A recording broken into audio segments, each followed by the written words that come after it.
Thank you very much. Thank you so much. I'm so grateful to be a recipient of this award and to be keeping such extraordinary company.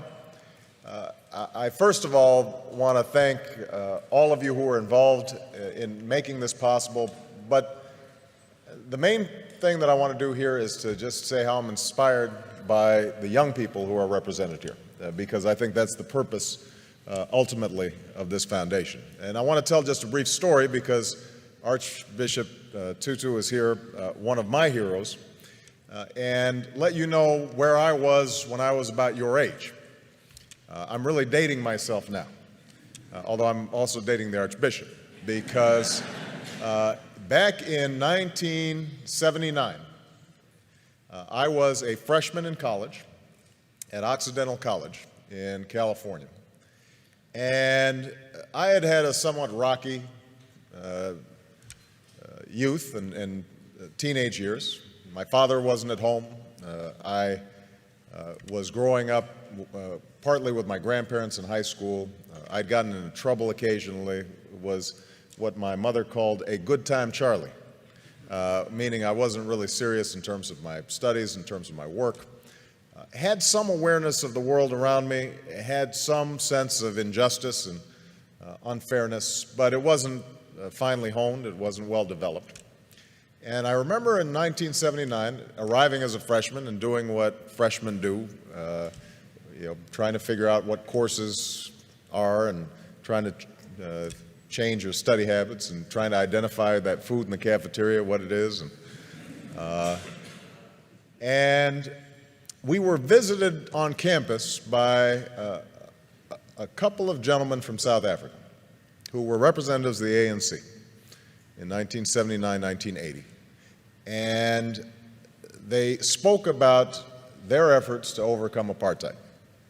And for about an hour, myself and a group of students listened to these young men who were not much older than we were describe the extraordinary struggles they were going through, the sacrifices that were being made, people who were enduring jail and torture and beatings because they had a sense that somehow, some way, justice would prevail. And that brief meeting, I think, in some ways changed my life, because what it told me, first of all, was that ordinary people can do extraordinary things when they're given an opportunity. We sometimes think that our leaders have to have fancy degrees or well-educated or some public office somewhere. These young men had none of those things. But what they possessed was an anger over injustice that they were able to channel in a constructive, positive way. And I thought to myself that they gave me some sense of the direction that my life might go. And so I became active in the anti-apartheid movement on campuses. And I'm not sure we were particularly effective. As I recall, Occidental College continued to refuse to divest despite the various protests that we organized as students. I transferred to Columbia, and there was similar resistance on Columbia's campus. But over time, I like to think that I was part of that mosaic that applied pressure and ultimately helped those in South Africa achieve the extraordinary liberation that I would witness almost 10 years later as a law student. And I remember the image of Nelson Mandela walking out of prison and understanding that a seminal moment in history had occurred and that Mandela's long march towards freedom was not his alone, but was part of thousands of footsteps, of millions of footsteps of people all around the world. And I trace back me getting involved in politics to that moment, because as a consequence of that organizing on a college campus, I became a community organizer. As a consequence of a community organizer, after going back to law school, became a civil rights attorney. As a consequence of being a civil rights attorney, I entered the state legislature, and I now stand before you as a United States Senator and as a candidate for president. And so the primary message I guess I have in receiving this award is that all of you represent enormous potential and enormous possibility for change, because we all know that injustice still exists. It exists here in the United States, in every poor neighborhood, and every inner city, and every rural community, all across the country.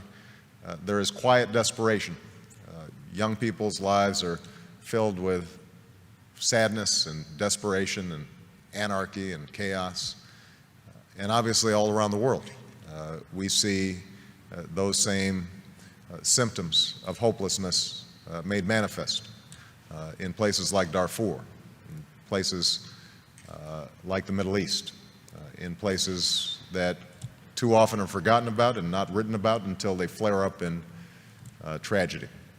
So I hope that all of you who are on the brink of doing extraordinary things decide to channel that talent and that energy and that imagination to figuring out how do you